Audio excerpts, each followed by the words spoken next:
If you've brought too much with you tonight, too many memories, too many unfinished thoughts, then rest here. This space was made for quiet arrivals. Nothing is required of you now. No tasks, no explanations. You are already forgiven for not finishing the day, for not knowing what to do with the hours that kept passing. There is no judgment here, only the hush of stories that no longer ask to be told and still arrive anyway. If this suits your silence, leave a dot below. Now, let the lights dim, let the past begin. The stew doesn't bubble. It doesn't boil the way modern recipes might ask it to. It simmers like breath held too long, like a secret trying to remember itself. The pot is earthen, not metal roughly carved, its sides chipped by winters long past. Inside it, something pale moves slowly, elderflowers wilted from the morning's frost, a handful of bitter sorrel leaves, crushed roots with names nobody pronounces the same way anymore. Not meat, not comfort, just warmth, slightly herbal, slightly wrong. And once, this was dinner. For thousands. You sit on the hard bench, the firelight flickering through slats in the timber wall, and you're told to eat. Not asked, told. Because hunger is not a metaphor here. The stew is served in a cracked wooden bowl, passed from hands that once caught piglets by the leg, scraped lard from barrels, and hushed infants while pulling splinters from their own skin. They are not cooks, these people. They are survival's apprentices, and this thin gray memory in a bowl is what made it possible to sleep through the winter with breath still in your chest. They called it pottage, though the word changed with the village, with the priest, with whoever was still alive that year, and it was never the same. One night it had barley, the next, leftover leeks. Another time, wild mushrooms no one could name, gathered in a hurry and prayed over before boiling just in case. Not because they were devout, but because prayers sometimes worked better than antidotes, especially when the herbalist was already buried. Pottage wasn't a dish. It was a practice, a way of shaping the unknown into something vaguely edible. It absorbed whatever the day offered: nettles, if they were lucky, dock leaves if they weren't, a piece of rabbit if someone had set a trap and remembered to check it, a spoon of blood if it was slaughter week, and always, always, too much water. Because that's what you added when you had nothing left to give and still had mouths to fill. There's no recipe, of course. Recipes are for people who expect consistency, who believe in measured cups and guaranteed outcomes. The stew does not care what you expect. It existed before you, before parchment, before salt arrived in sacks and was no longer worth the weight of a child. This meal was made from famine logic, from the knowledge that chewing could be optional, that taste was secondary to the illusion of fullness, that sometimes it was better not to know what was in the bottom of the pot. And still they ate, slowly, gratefully, because warmth was rare and because the stew never judged. It welcomed every scrap of failure into itself and boiled it into something tolerable, something that, if eaten quietly enough, felt almost like hope.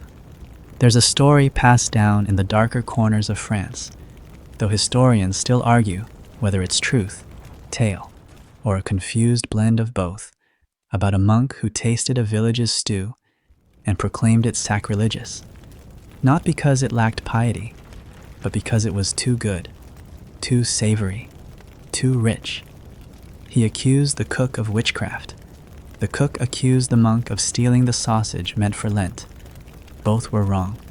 The flavor had come from a single, long-forgotten root, accidentally unearthed behind the latrine, spiced not with magic, but with mold. The villagers ate it anyway. It was the best meal they'd had in years. This is not a joke, except it is, a little. because history always laughs with one side of the mouth while mourning with the other, and because humor was often all they had when the pot ran dry and the priest said fasting was holy, even when it wasn't voluntary. Tonight, as the fire sinks lower and the shadows rise like slow steam around you, you can still smell it. The stew, the past, a broth of decisions no one remembers making. It doesn't ask you to like it, only to sit with it, to notice what it holds. A faded sprig of thyme, a pebble someone mistook for a nut, a bone too small to identify, maybe bird, maybe not, maybe never meant to be food at all, but it was. For them, for 1,000 nights you never lived, for hands you'll never hold, and names that didn't survive their last winter. The stew fed them all, and then vanished, like most things that did their job too well to be written down. And if you're still awake, if your eyes haven't closed yet, if your thoughts are still stirring like the pot in your memory, then don't worry. That's part of it too. The not knowing, the aftertaste. The way food becomes story once the hunger is gone. So let it settle. Let it cool. Let the last bubble rise and vanish into the quiet. You don't have to remember the ingredients, just that someone once made it, not because they were a chef or a healer or even particularly clever, but because someone else was hungry. And that, in the end, is how most of us survive. If this feels like a story you've only half heard before, maybe that's enough. You don't ask what's inside the pie. That's the first rule. Passed down not in books, but in silence through glances across crowded tables, through the way your grandmother's hands trembled slightly as she carved a slice and offered it to the fire's edge, as if someone unseen still needed feeding. You don't ask, because you already know the answer is never just meat. It's memory, regret, an echo with skin.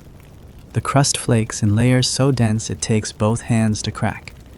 Made not with butter, no, that was too sacred, too rare, but with coarse lard, ash-dusted flour, and whatever binding could be scraped from the bottom of a storage jar.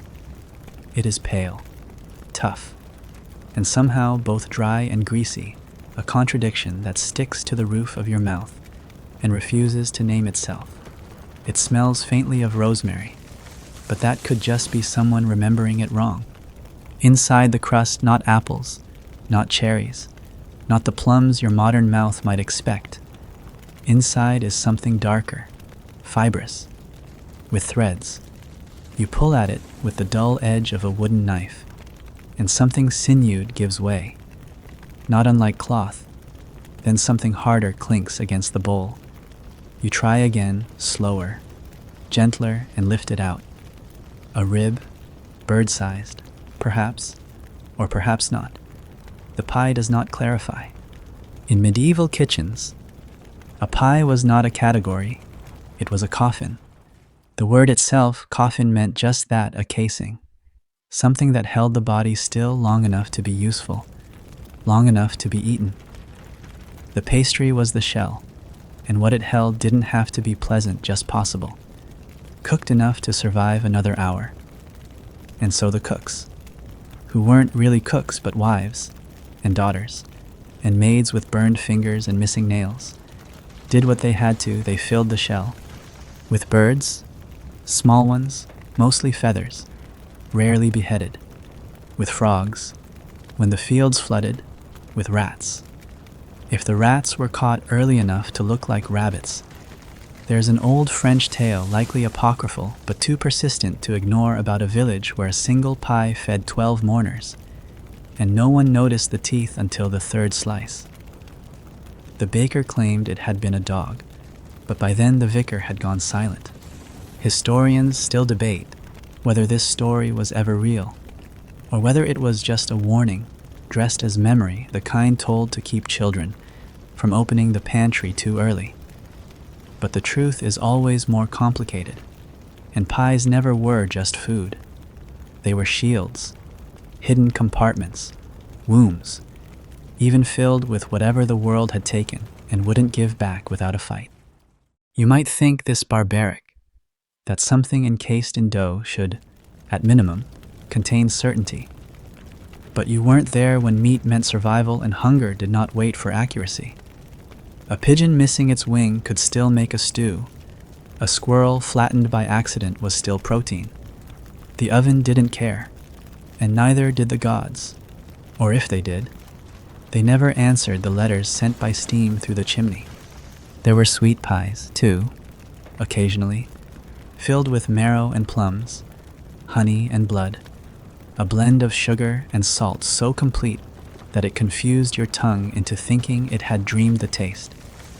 These were rare, and always tied to festivals or funerals. No one ever said which.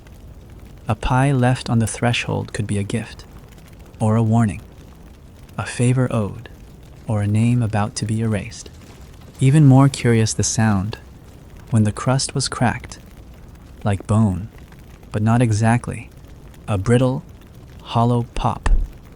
And sometimes, just sometimes, something would shift inside the pie after baking, as if the heat hadn't entirely convinced its contents to settle, as if the pie remembered too much. You picture it now, the table, the hands reaching, the knife that hesitates. Someone is always missing at those meals, though no one mentions their name. Someone whose favorite pie this was. Someone who vanished after the last frost. You chew carefully. You always do. Not out of fear, not exactly, but out of respect. There's a record from a northern monastery, a single page, smudged and oddly folded, describing a black pie served during a famine winter. The ink is faded, but the note survives. Fed 12, sickened 5. All swore it was venison. No animals had been seen in the forest for 2 weeks. No one asked again. The monk who wrote the entry later scratched out the word fed and replaced it with remembered. That is what the pie held remembrance, of what had been hunted, of what had been hidden, of what no longer had a name. A pie was not meant to be shared. It was meant to be endured. And now, centuries later, you still feel it, the weight of it in your hands, the odd heat that lingers even when the fire's gone out. You aren't sure why the image returns, why the crust, cracked and crumbling, visits your thoughts tonight of all nights. But there it is. You remember a smell you never knew. You recall a bite you never took. Perhaps someone long before you tasted it first and left the memory behind. And if your eyes are starting to drift, if the room feels dimmer than before, you don't have to resist it. The pie never asked to be understood, only to be carried. It doesn't look dangerous. That's the trick. It looks like comfort, like the thing you reach for when everything else has failed to nourish you. When soup is too thin and meat too rare, when even the memory of sweetness has slipped behind the hedgerow. The bread is round, brown, plain. Its crust is cracked like dry earth, and its interior promises only warmth, or so it seems. But your teeth know better, and soon, so does your mind. This is not the bread of today, not the soft, cloud-like slices sealed in plastic and sliced into symmetrical ease. This is a loaf born in a wooden trough, fed with water drawn from a mossy well and flour ground from whatever the millstone hadn't yet rejected. Rye mostly, barley, if lucky, sometimes wheat, though rarely, and never without cost. But always rye, and always something hidden within it, something you couldn't see, not until it was far too late to stop chewing. Ergot. That was its name. You don't need to remember it. The villagers didn't. They called it many things: St. Anthony's fire, the devil's bread, sometimes just the bad harvest. It was a fungus, though no one knew it, a parasite that clung to rye, feeding on it, growing inside its grain until the flower itself carried spores invisible, bitter, and deadly, but not quickly. That was the worst part. It did not kill with efficiency. It lingered. The first signs were minor, a numbness in the fingers, a tingling in the legs. Then came the dreams, vivid, incoherent, loud even in the daylight. Then the trembling. Then the screams. By the end of a bad batch, a town might seem possessed. Children moaning in corners, men weeping into hay, women clawing at their skin to let the fire out. And through it all, the bread sat quietly on the shelf, innocent as ever. Historians still debate how widespread the outbreaks were. Some say entire regions starved, rather than risk a tainted loaf. Others believe the affliction shaped religious visions, inspired saints, launched witch trials. A loaf that burned the soul from within was not easily explained. Better to blame the woman who baked it, or the child who brought it in from the field, or the sinner who forgot to bless the oven. Bread, after all, was supposed to be holy. This one was not, and yet they kept baking it. What else could they do? Bread was not just food. It was time, memory, effort, an entire family's week folded into one dense, round offering. Throwing it away would be a kind of death all its own. So they baked and hoped. They sifted and prayed. They ate slowly, watched one another, whispered beneath their breath. They kept a scrap of white cloth beside the table, just in case anyone began to shake. You imagine now the way it tasted. Not sweet, not savory, either. Just dry, heavy. The kind of bread that pulls at the back of your jaw when chewed, demanding attention, delaying hunger rather than easing it. It fills the mouth without promise. It satisfies nothing but the calendar, marking one more day survived, and even that, sometimes, was a lie. Some villagers claimed to see visions during the worst outbreaks, saints floating above fields, serpents slithering from the grain sacks, mothers speaking in voices not their own. One man was said to have walked 20 miles barefoot before collapsing, his hands still clutching a crust as if it might guide him home. Another dug his own grave and lay down inside it, believing himself already gone. These are stories, perhaps, or warnings, or metaphors no longer understood. Bread does that to memory. It softens it, makes it porous. There's a quiet tragedy in this, and also a strange kind of poetry.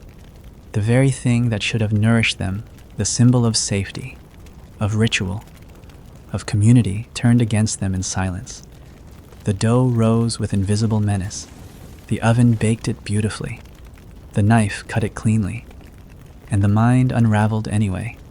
Even now, long after the fields have changed, and the spores have names and microscopes, there's something uneasy about a loaf that sits too long, too still. You catch yourself glancing at it, wondering whether it remembers, whether, if you took a bite, it might bite back. And sometimes, in the quiet, you wonder about the laughter, because there was laughter, too, even amid the tremors, the fevers, the loss. Someone always joked. They called it the dancing plague. After all, they made light of the convulsions, the hallucinations, the sudden acts of love or violence. They laughed because the bread was supposed to be sacred, and now it was absurd. Because when death comes wearing crumbs, there's nothing else to do. There's a documented case, partially documented from a village near Strasbourg in the early 1500s, where dozens danced for days. They collapsed in streets, twitched through markets, fell into rivers, unable to stop. Some believed it was possession. Others blamed the sun. A few scholars whisper, even now, that it began with a loaf no one wanted to throw away. The bread is gone now, that strain of rye, that pattern of harvest, that pattern of rain and heat and storage all changed. But something lingers, a flavor in the myth, a dusting of fear in the flower. You hold a slice today and feel only ease. But somewhere inside the grain, a ghost shifts. Not angry, just remembered. And if your thoughts have started to soften, if your breath has slowed to match the rhythm of the kneading, then you're not alone. This is what bread was always meant to do, to blur the lines between then and now, between body and memory, between bite and bite back. When your eyes drift, let them. Nobody important is watching anymore. There's a kind of sweetness that no longer exists, not because it was outlawed or replaced, not because we outgrew it or improved upon it, but because the trees that once gave it to us are gone.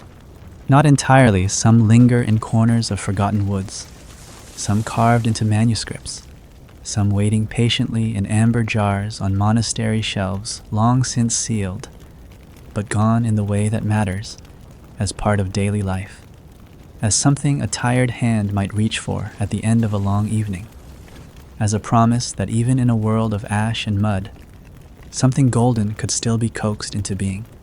In the Middle Ages, sweetness wasn't casual. It was effort. It was intention. It was a risk. There was no sugar in your kitchen, not unless you were a lord or a priest with foreign friends. There was honey, yes, but bees had moods and winters didn't always care about hives. What the villagers had when the gods and the rains permitted were trees, birch, beech, elm, and sometimes the elder itself, its flowers fragrant and soft, its bark dark as old milk.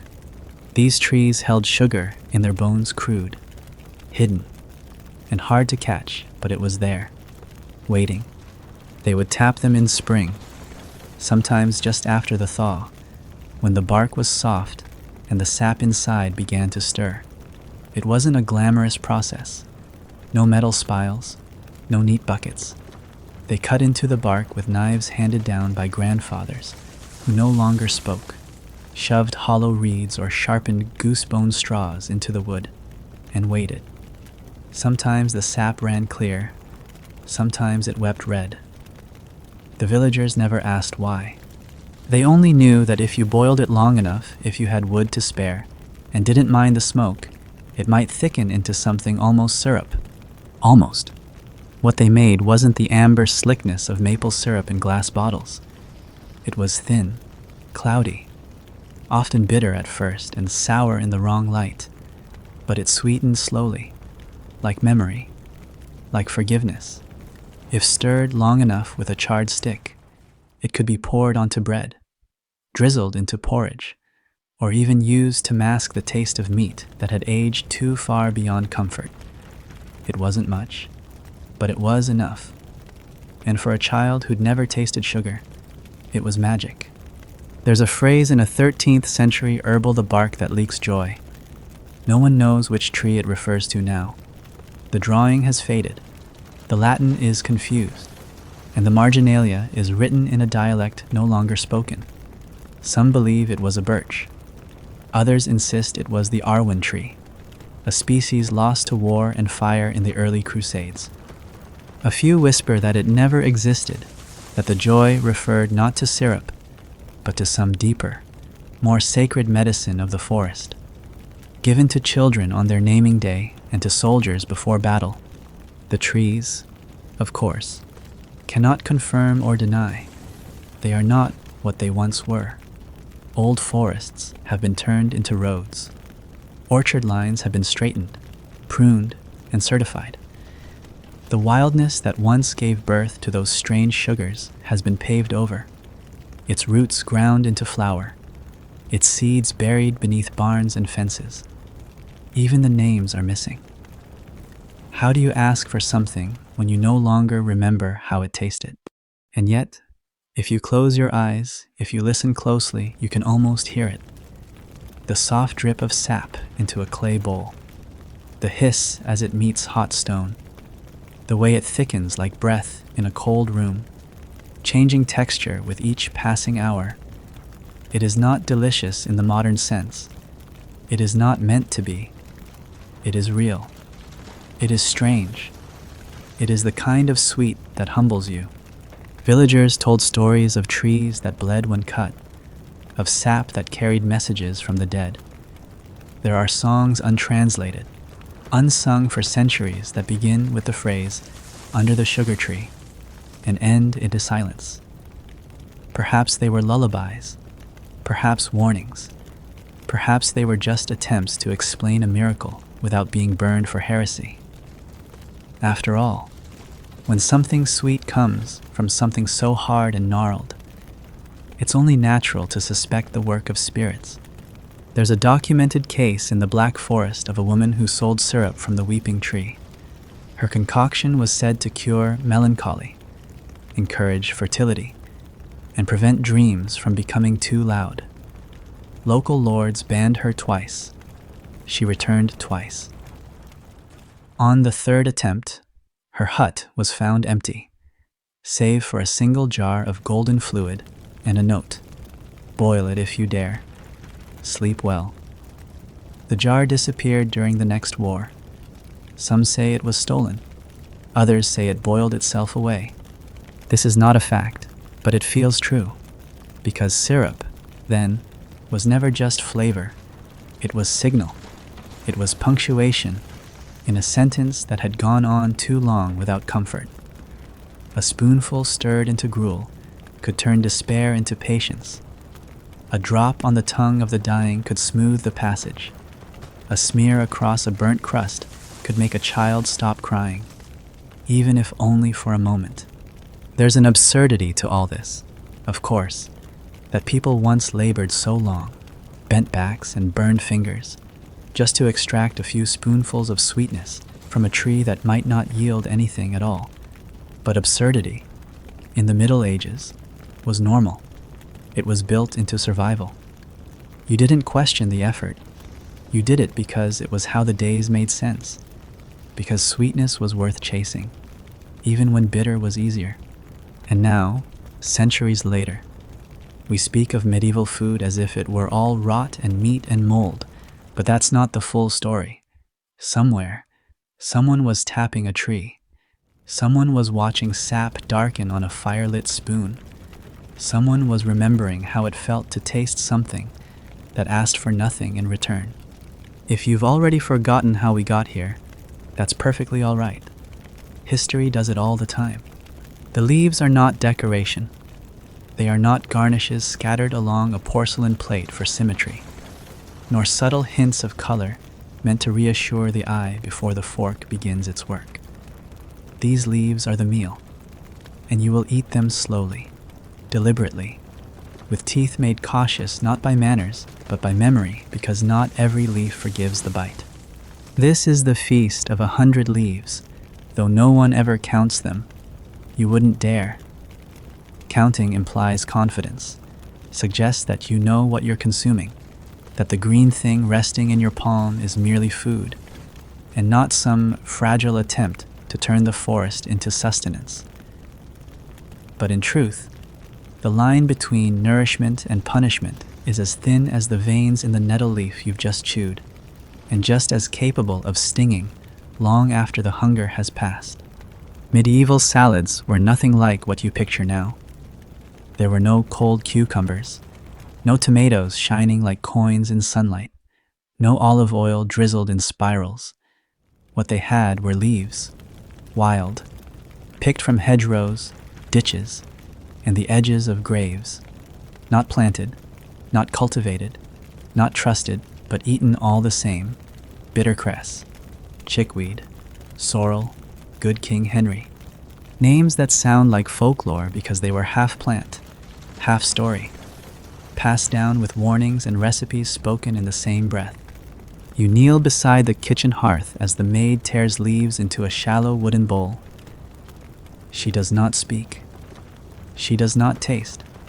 She relies on what her grandmother taught her. This one numbs the tongue. This one helps the stomach remember its shape. This one you never eat twice in the same week. Not unless you're ready to see strange lights behind your eyes. There is no dressing, only a touch of vinegar if the barrel hasn't gone to rot. A handful of salt stolen from a larder that was locked for good reason. And maybe, if fortune smiles, a scrap of goose fat stirred with mustard seeds that make the tongue sting and the throat tighten. This is how flavor is born in scarcity, in hesitation, in 1,000 small risks that the modern eater will never understand. Historians write about these greens as if they were medicinal, as if they existed solely to cleanse the blood, cool the bile, balance the humors, and perhaps they did. But that is not why the villagers ate them. They ate them because they grew where nothing else would, because the goat wouldn't touch them, because the baker was still waiting on grain, because sometimes, on the edge of hunger, the bitter taste of something green was the only proof that the world was still alive. There's a record, barely legible, in the margins of a 14th century parish register from Yorkshire, where a clerk listed herbage taken in emergency during a time of famine. His ink trails off after 30 entries. The last one reads simply unknown, yellow, caused laughter and sleep. The leaf is never named. Perhaps it never had one. Perhaps the laughter was not the good kind. You chew slowly. The fibers resist. Some leaves dissolve like dust. Others catch at the throat, as if demanding to be remembered. You don't speak. You listen to the crunch, the whisper of green things long dead, the memories stored in chlorophyll. You eat not to fill, but to endure. The salad is not kind. It is not generous, but it is real. There are stories, soft, half-true things of leaves that granted visions, of meals eaten on midsummer night that led to dreams so vivid they turned into prophecy. One tale tells of a monk who prepared a feast of 99 leaves and could name them all but one. When asked about the final green, he wept. They say he never slept again. Perhaps it was guilt. Perhaps it was just too much iron. Laughter, again, quiet, dry, because even in hardship, there was humor. You have to imagine the medieval child biting into his first dandelion leaf, making a face so sour the whole table cackled, or the wife watching her husband pick his teeth after mistaking dock for sorrel, waiting patiently as he turned slowly green. Even in famine, people found time to laugh. The leaves did not mind. They had seen worse. There's beauty, too strange and wild in a bowl of leaves arranged without intention, without symmetry, just torn, stacked, piled. The colors shift from emerald to brown, with flashes of purple where the clover hides, streaks of red where the beetroot leaves were bruised. It looks like a forest floor. It smells like wind, and it tastes like something older than language. You wonder now what you've lost.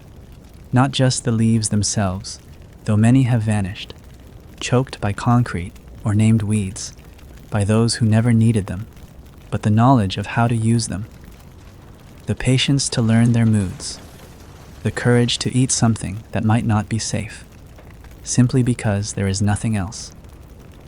You wonder how many lives were shortened by misidentification, by desperation, by one wrong leaf torn in haste, and yet they survived. Somehow, they chewed their way through green after green, naming, forgetting, renaming, boiling, pickling, sharing, warning. 1,000 plant lives passed through mouths that never wrote anything down. And now only the ghosts of those flavors remain. A bitterness in the back of the throat, a tingling in the gums, a scent on the fingers you can't place. There is no recipe, only rhythm, only memory. So you take another bite, because the leaves don't judge. They never have. And if the rest of this fades into hum, you won't be alone. There's something sacred about the way it moves slow, deliberate, resistant at first, then yielding in soft waves beneath the pressure of the spoon. Butter, in its earliest form, was not merely a spread, not a condiment, not something you reached for casually between spoonfuls of soup or slices of bread. It was a ritual, a quiet, laborious alchemy practiced in dim kitchens, beneath low beams, beside fires that smoked more than they warmed. And though no priest ever blessed it formally, though no scripture canonized its making, butter came to hold the shape and gravity of faith. You begin not with milk, but with the animal. The cow is real, tired, ribbed like an old book, and her milk is not guaranteed. She eats what she finds, drinks what hasn't frozen. You guide her by the horn to a patch of muddy grass. Pray she doesn't cough blood this week, and return later with a pail that may or may not hold enough liquid to feed your own children. This is not abundance. This is barter with the body of the land. The milk is thin, bluish.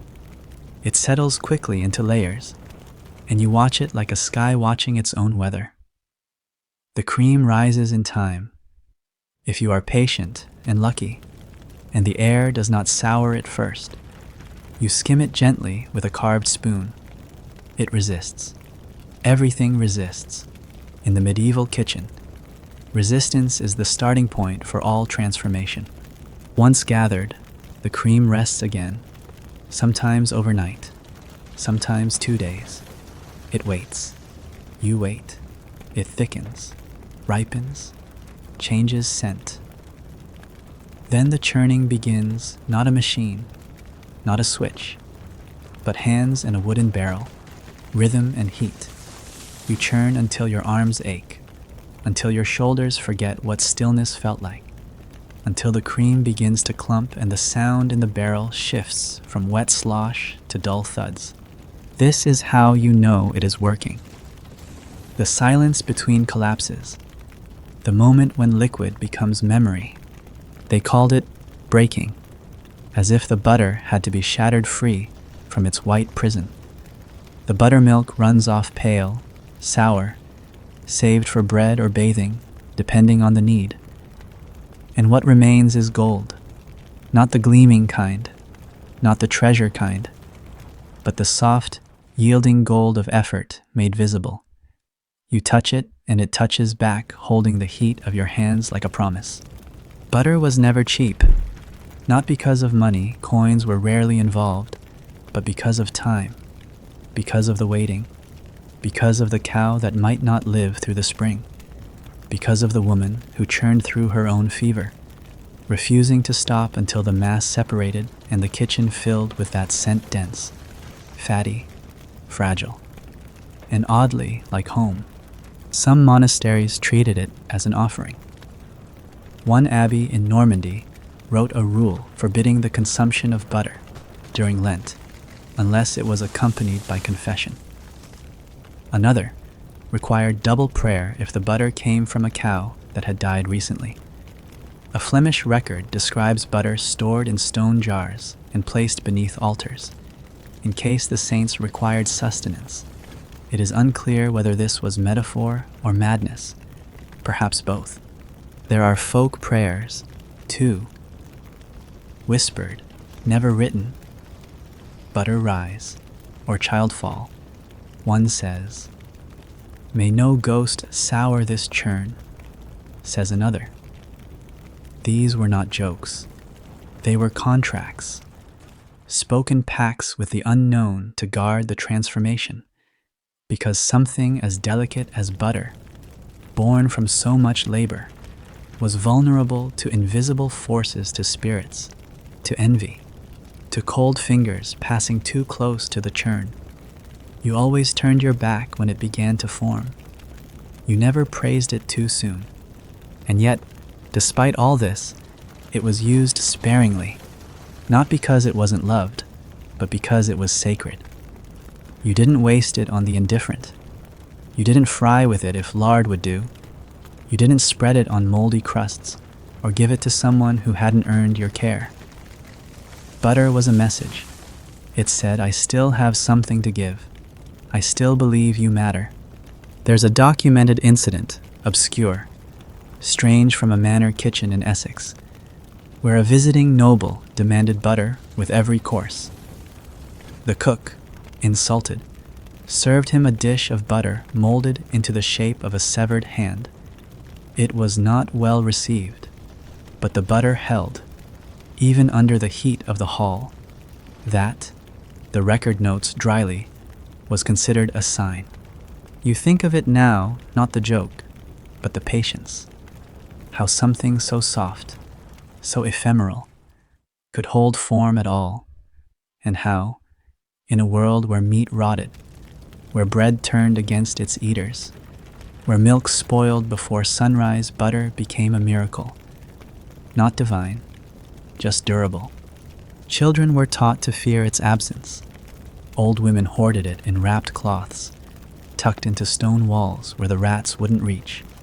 Soldiers carried hardened pats wrapped in linen, not for food, but for scent, the reminder of a kitchen far behind them. One chronicler wrote of a knight who, dying in battle, whispered only yellow before slipping into silence. His family served buttered bread for 7 days in mourning. Absurd, perhaps, sentimental, overdone. But then again, what else do we have to remember someone by, if not the taste they left behind? Even now, in your modern mind, the word butter holds something. Comfort, maybe, or warmth, or memory. You think of toast, of sunrise, of someone who once brought you breakfast without asking first. That is what medieval butter carried. Too, not flavor alone, but care, intent, time bent toward kindness. And so tonight, if your mind is still wandering, if your thoughts are clinging to worries you cannot churn away, let this image stay with you, a woman in a dark stone room, sleeves rolled, eyes closed, hands moving, not with fury but faith, trusting that what she makes, though small, though perishable, will matter, will last, if only until morning. If this feels like a story you've only half heard before, maybe that's enough. You don't follow a recipe, there isn't one. The soup begins not with planning, but with absence. Absence of meat, of grain, of anything with substance or shape. You look into the pot and see only the reflection of your own need, the hunger that doesn't growl anymore but waits patiently in your bones. The fire is already lit, the pot already warm. All that's left to do is make something from almost nothing. And so, you begin with rain. Collected from the roof in wooden barrels, the rainwater is not clean by modern standards. It carries flecks of ash, the memory of thatch, the trace of smoke from the chimney. It is not pure, but it is yours. You pour it into the pot slowly, listening to the sound it makes as it hits the bottom, a hush, almost a whisper. It doesn't boil yet. That will take time. Everything worth eating takes time, even if it's not worth much once made. Next comes the salt. Not enough to cure, not enough to preserve, just a pinch. Stolen from a dwindling sack in the cellar, tucked behind the last of the pickled beets. Salt is precious. It is measured not in spoons, but in silences, in how long you hesitate before reaching for it. It stings the fingers slightly, a cold, dry burn that reminds you of winters past, of stories where kings raged and beggars wept, all because someone wasted the last of the salt on a stew that no one would eat. With water and salt alone, the soup could already be called done. It would not be good. It would not be remembered, but it would exist. That, for some nights, is enough. But tonight, you search for more. You bend low, open the splintered cupboard, and scan for scraps, a heel of bread hardened to the texture of stone, a dried onion with the mold trimmed off, a curl of cabbage leaf from 3 days ago that somehow didn't rot. You find them all. None would be a meal on its own. But in a pot, they pretend to be something more. You tear the bread into shards, drop it in. It dissolves slowly, like guilt. The onion resists at first, then softens into threads. The cabbage floats, green turned gray. Nothing is vibrant. This is not a colorful soup. It is a memory in liquid form, blurred, bland, but warm. They had a word for this kind of meal in some villages, weepers, because it cried as it cooked, because the steam rose like a sigh, because it was often eaten when someone had gone to war, to marriage, to soil. The soup did not judge your grief. It only held it, one spoonful at a time. There's a tale, poorly preserved, from a convent in northern Italy, where the sisters made such a soup every Thursday, not from tradition, but because Thursday was when deliveries were least likely to arrive. The chronicle notes that their broth of surrender once fed a visiting noble who mistook it for fasting fare and praised its humble depth. The sister who prepared it is never named, neither is the noble. Only the soup survives. You stir slowly now.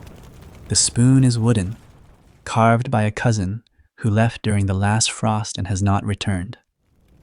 You trace the edges of the pot with it, watching as small bubbles rise and collapse without fanfare.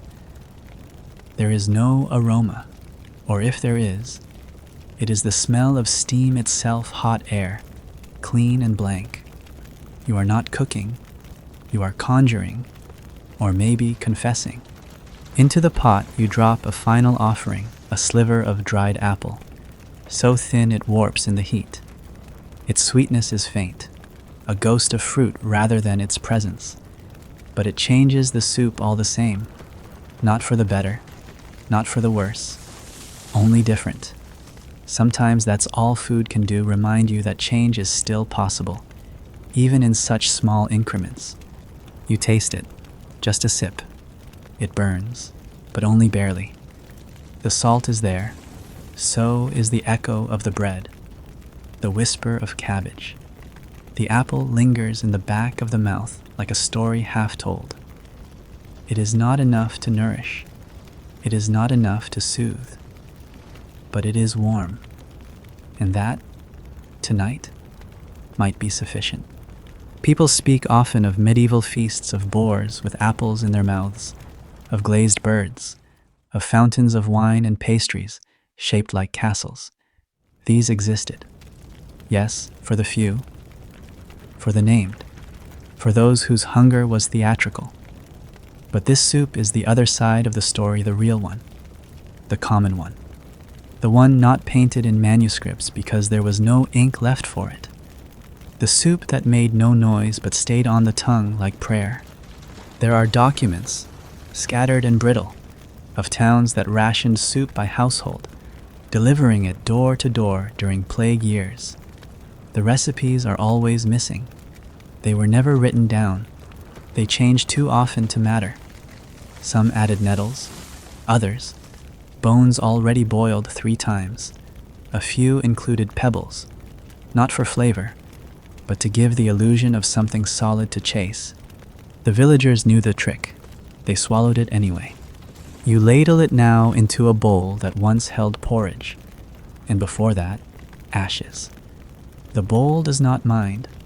You carry it to the table, where no one waits, and sit across from an absence. You do not speak. The soup is for silence, for reflection, for thinking of what could not be kept. And when you lift the spoon, there is no ceremony, only need, only motion, only breath turned to warmth. So many stories end with a banquet. This one does not. This one ends with steam on your face, and the hollow between sips where the hunger does not go away, but changes shape. You don't finish the bowl. That's part of it, too. You leave a few spoonfuls to cool, to settle, to remember the mouth that made them real. And if the rest of this fades into hum, You won't be alone. You don't ask what kind of meat it is. That would be impolite. In some cases, it would be dangerous. You lift the lid of the pot and stare into the steam rising from the stew, trying not to see the way the muscle fibers twist, the unfamiliar curve of bone, the strip of fur still clinging to one piece that was not, apparently, boiled long enough. The broth smells rich, not pleasant, but rich, like wet soil, like hot iron, like something pulled from the forest and offered not as gift, but as warning. The meat, if you can call it that, comes from a creature without a name or with too many names to remember which was ever true. Hedge wolf, barn crawler, roof runner, tree hare, no taxonomy, no illustrations in any of the expensive manuscripts, just rumors and roasts. The cook says it was trapped near the stream just before dawn, and that it cried like a woman when caught. You do not ask again. You simply chew. In the Middle Ages, game meant survival, not sport. It was not a matter of flavor or legality, but of opportunity. If it bled, it fed. The notion of edible versus inedible was elastic, bent around desperation, folklore, and what the stomach could learn to tolerate. You might think you know what a medieval peasant ate: pork, venison, the occasional bird, but the truth is far stranger and far quieter. They ate what was there, and sometimes what was there didn't have a name that made sense. There are records, faded and cryptic, of beasts consumed whole after storms, animals washed into villages by floods, bloated and unfamiliar, but cooked anyway. In the log of a minor abbey, a monk describes the shag-toothed swamp pig, which was roasted during a holy fast because it did not resemble any beast of the land. Another journal, less formal, tells of a creature with a tail like a broom and the eyes of a thief whose meat tasted like forgetting. The entry ends abruptly. The ink trails off. You imagine the meal a circle of hunched figures around the hearth, each with their own doubts, their own theories, none brave enough to speak them aloud. They eat slowly. They do not look at each other. The bones are buried before sunrise. No one draws the creature. No one speaks its name again, assuming it ever had one. The meat is dark, dense, stringy in parts, soft in others. It resists the knife, but not the teeth. There's a saltiness that doesn't come from seasoning, a flavor that hints of moss and bone and something faintly floral, like a herb you can't place. It is not unpleasant. It is not pleasant either. It is simply present, the kind of meat that insists on being noticed. You recall a fable from the Black Forest about a child who ate the flesh of a dream hound, and thereafter could hear thoughts not his own. Whether it was a metaphor or a memory has never been resolved. Scholars dismiss it. Villagers do not. There are still some who hang cloves above the doorway when stew is served, just in case. And yet, for all this strangeness, all this ambiguity, the consumption of nameless meat was not rare. It was woven into the rhythm of medieval food, not in the halls of nobles, but in the corners of fields, in the mouths of children too young to question what they were chewing. What mattered was that it filled the belly, that it did not rot too fast, that it did not scream while being skinned. There is an absurd elegance to it, this eating of the unclassified. It turns the forest into a pantry, the hedge into a larder. It forces intimacy with the unknown. You do not control it. You participate in it. Each bite is a kind of ritual, a surrender to a world that refuses to be catalogued. Sometimes the meat had 6 legs, sometimes none. Sometimes it hissed, sometimes it sang. You don't believe all the stories, but you believe that they were told. In one region of Wales, it was customary to name the meat after the season, not the animal, winterback, spring crawler, midsummer's tooth. The names said nothing, but meant everything. They were spells, or apologies. The cook would whisper them over the pot, as if offering absolution to the contents. Tonight, the name is forgotten. The stew is not. It simmers, thick with root and marrow, the heat rising like memory. You dip your spoon and lift a piece tender, blackened at the edge, slick with fat. You eat it. It does not protest. It does not delight. It lingers. That is enough. You wonder, sometimes, whether the creature meant to be eaten, whether it lived knowing it would end here as sustenance, as silence. Probably not. But you do not wonder for long. Hunger has no room for philosophy. Still, something inside you shifts, not in fear, not in guilt, but in recognition that this meal is older than you, older than fire, older than names, that something nameless fed you once and may do so again. If your thoughts feel distant now, if your mouth moves without command, if the warmth spreads through you like a fog, don't worry. That too is part of the feast. When your eyes drift, let them. Nobody important is watching anymore.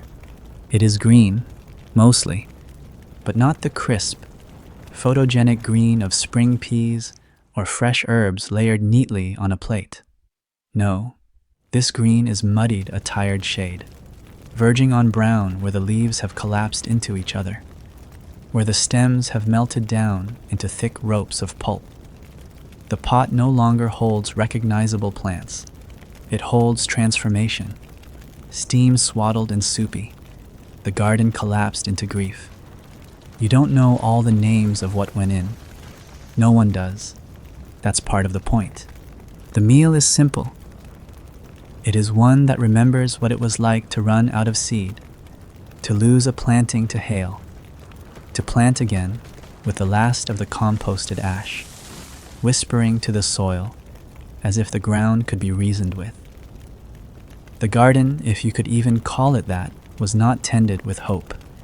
It was not a place of rows and trellises. It was a patch of ground behind the pigsty where things grew, not because they were coaxed, but because they weren't noticed by the geese or the neighbors' sons. You gathered what sprouted: lamb's lettuce, knotweed, wild celery, water figwort, some medicinal, some edible, some, if boiled twice and salted well, tolerable.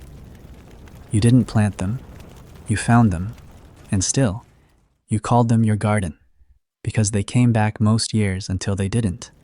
You boil them because you must, not for flavor, but for safety. Boiling softens the bitterness, breaks down the defenses nature built into things never meant to be consumed. A raw green can harm, a cooked green only disappoints. This is the logic you've inherited.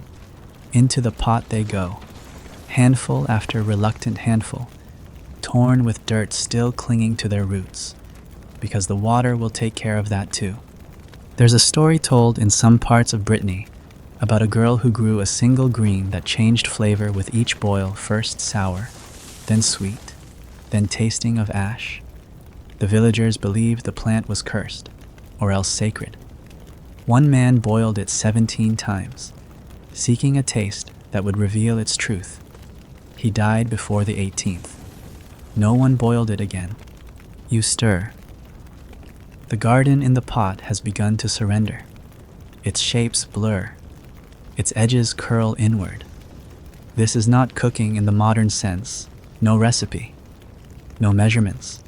No salt sprinkled just so. This is the kind of cooking you do when what's left in your hands is a question, and you hope the water has an answer. You think of the word harvest, and it feels too clean, too proud. You didn't harvest. You scavenged. You stooped and muttered and cut carefully around mold and bruise. You brought in stalks so thin they snapped in the wind, leaves already half eaten by unseen mouths. But when you dropped them in the pot, the water didn't judge. It accepted everything. There are no spices, only heat. Only the weight of the lid pressing down like a hand on the back of your neck. The scent that fills the room is not pleasant. It is not even food-like. It is vegetal, heavy, bitter in the lungs. The children wrinkle their noses. You tell them stories while it boils, not to distract them from the smell, but to explain it. The garden couldn't grow twice, not in the same soil, not with the same hands. You tried. You planted again the next year. Nothing came. Or worse, something came that looked the same, but when boiled, turned the water black and made your sister's hands shake for days. She still doesn't speak right. You never blamed the plants, only the mistake of assuming the garden was loyal. Historians speak of monoculture now, of crop failure and famine cycles. They draw diagrams, print charts. But you remember the taste. You remember how the second garden betrayed the tongue, how the familiar leaf turned foreign, how even the goats refused to chew it. And you remember the priest telling you it was punishment for what? He would not say. There's a passage in a forgotten German codex that lists the plants of the last meal. The handwriting is uneven, the ink water-stained. It includes 6 known greens and 1 unnamed, with the warning, boil once and live, boil twice and remember. No one knows what that means now. Perhaps no one ever did. The soup is ready. You do not pour it into bowls. You ladle it carefully, watching the strands fall like hair into the dish. The water is thick, not from starch but from surrender. It carries the weight of leaves that did not want to die this way. You taste. It is bitter. You add more water. It is thinner. You drink anyway. There is no conversation. Not during this meal. The greens demand attention, not out of respect, but because they punish in silence. Chew too fast and they bite. Swallow too quickly and they rise again. You eat slowly, remembering each leaf, even if you cannot name it. And when the meal is done, you do not clean the pot. You leave the residue at the bottom, the green-stained water thickening into something else. Maybe compost, maybe curse, maybe just tomorrow's broth. If you've made it this far, you know this isn't about food anymore. It never was. It's about what the body does with loss, about what the land gives when it has nothing left to offer, about what you become when you've eaten everything that grew, and still the hunger sits beside you. Sleep doesn't come quickly on nights like this. It settles in slowly, like steam returning to the ground. If you're not asleep yet, don't worry. The garden is gone, the meal is over, but the water remembers. And if your thoughts are already elsewhere, let them keep going. It begins with gold, not the heavy kind kept in vaults, not the coinage that changed hands in silence behind chapel walls, but something lighter dust-like, fragrant, almost holy, saffron. You hold a pinch between your fingers, and it clings like memory, staining your skin with a color too rich for its weight, a brightness that does not belong in a room so gray. It looks like sunlight you can touch. And once, long ago, someone touched too much. In the Middle Ages, saffron was not a spice. It was a power, a status, a gamble. It could make a dish worth serving to royalty. It could ruin a family's stores for the winter. A single thread could be measured against its weight in silver, a handful against its weight in silence. And yet, they used it carefully, reverently, dangerously, especially when mourning, especially when guilt crept too close to the table and something beautiful was needed to distract the grief. The story, half truth, half accusation, all ache goes like this. There were 2 brothers. They lived in a town no longer marked on maps, a place where the river had curled into itself like a sleeping dog, and the fields grew rye so bitter Even the goats refused to chew it. One brother cooked, the other harvested. Neither spoke much. There had been war. There had been loss. They had each buried a wife, then a child, then the part of themselves that sang.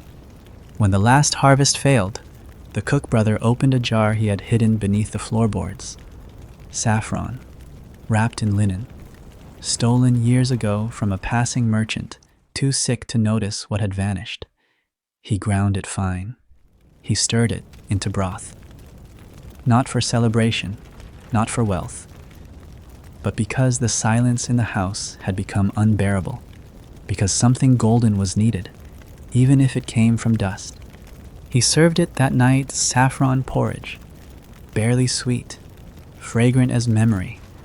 The brother ate it slowly, said nothing, slept deeply, and in the morning did not wake. The villagers buried him quietly. Some said it was the saffron tainted, corrupted, too potent for a body already grieving. Others said it was grief, pure and simple, that a meal filled with such warmth, after so many months of ash and water, had simply loosened the last thread holding him to the world. The cook did not explain. He left 3 days later. No one saw him again. Historians found the story in the margins of a parish cookbook, written not as a warning but as a reflection.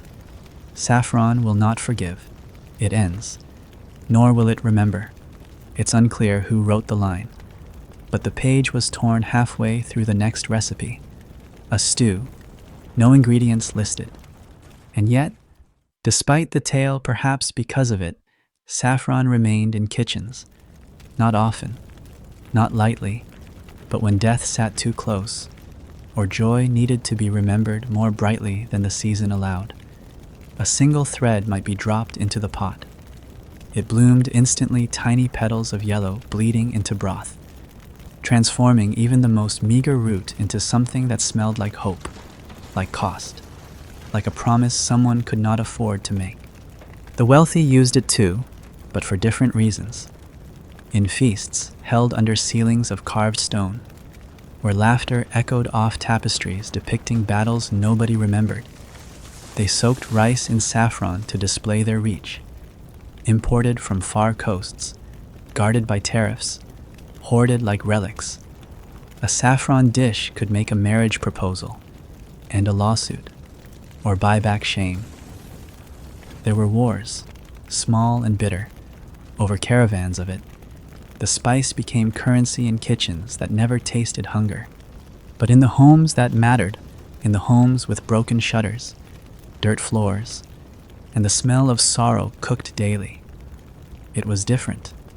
Saffron was too bright to ignore. It drew eyes. It drew questions. So it was used at night, in solitude, in morning meals where no one had the strength to talk. A pinch was enough.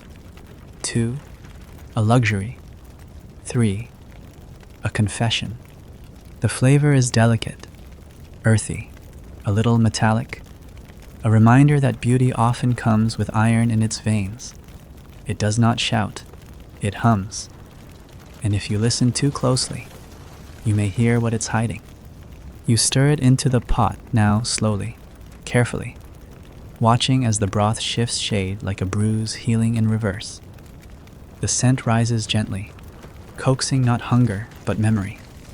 You think of those you've lost, not just the brother in the story, but others. Faces faded, names you haven't said aloud in years.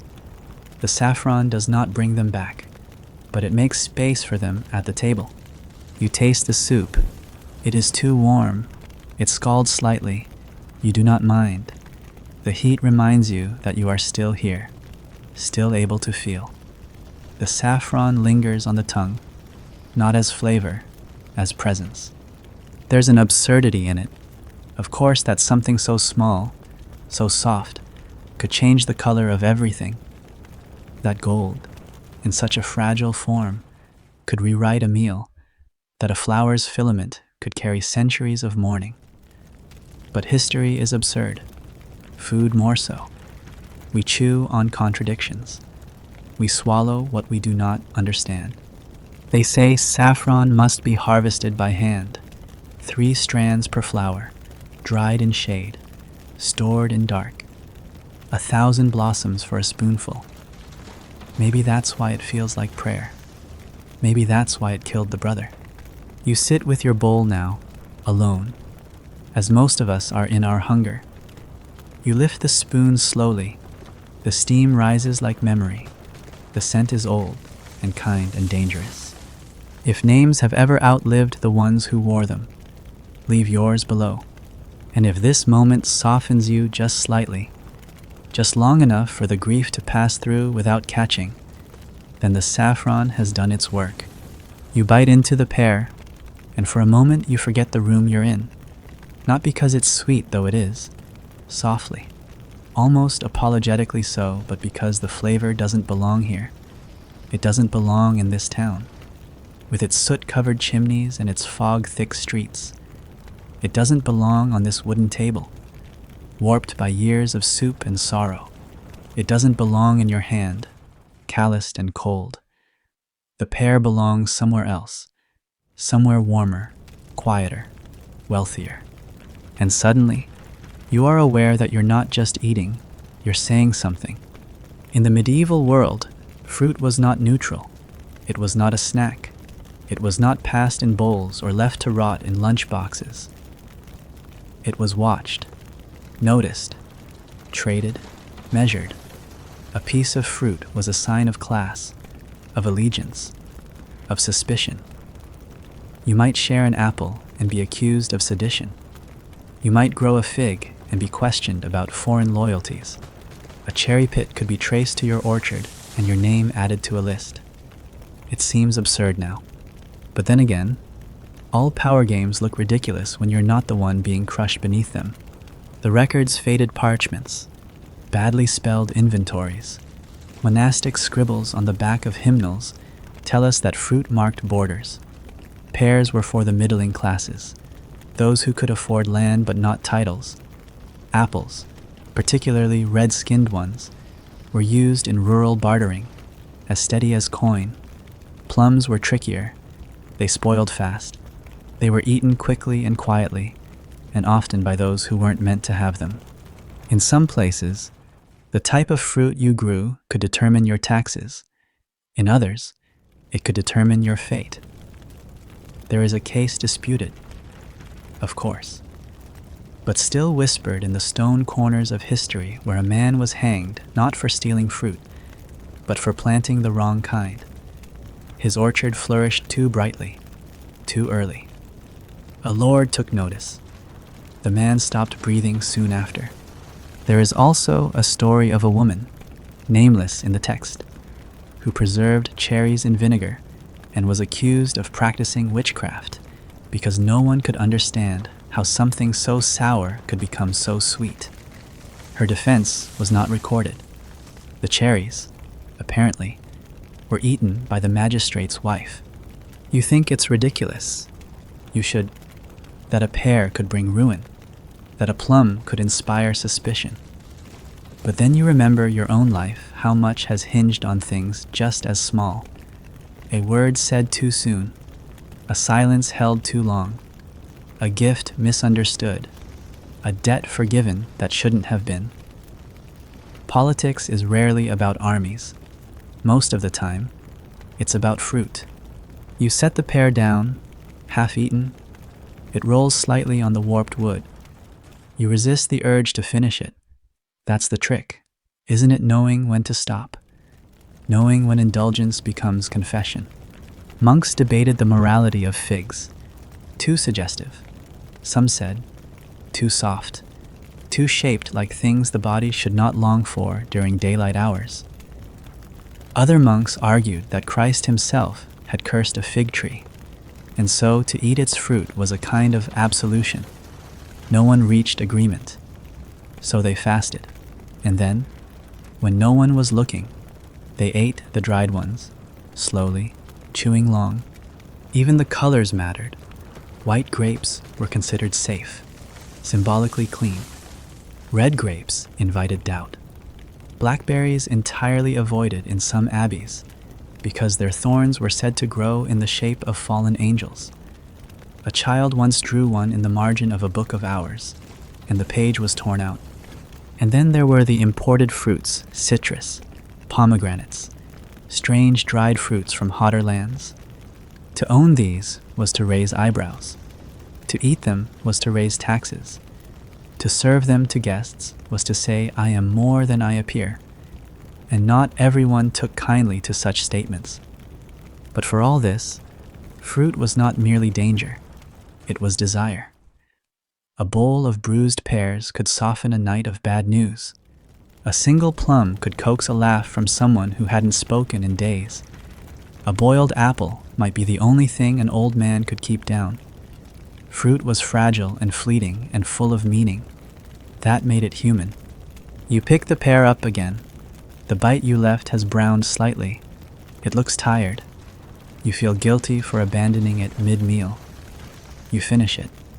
The flesh is softer now, almost translucent. It tastes more like memory than food. There is a passage in a French agricultural ledger, dated uncertainly between 1275 and 1290, that lists crimes of fruit in a village near Tours. The list includes theft of quince, unauthorized sale of cider apples, destruction of gooseberry hedge during dispute, and a woman struck with a plum. No explanation is offered, only that she was struck, and that the fruit was not ripe. We laugh now, but we live in a time where laughter is permitted. They did not. Even recipes were watched. A cook who sweetened a pear with honey in Lent might be reported. A boy who sold dried dates too cheaply could be accused of sabotage. A maid who brought a fig to a grieving widow might find herself relocated without explanation.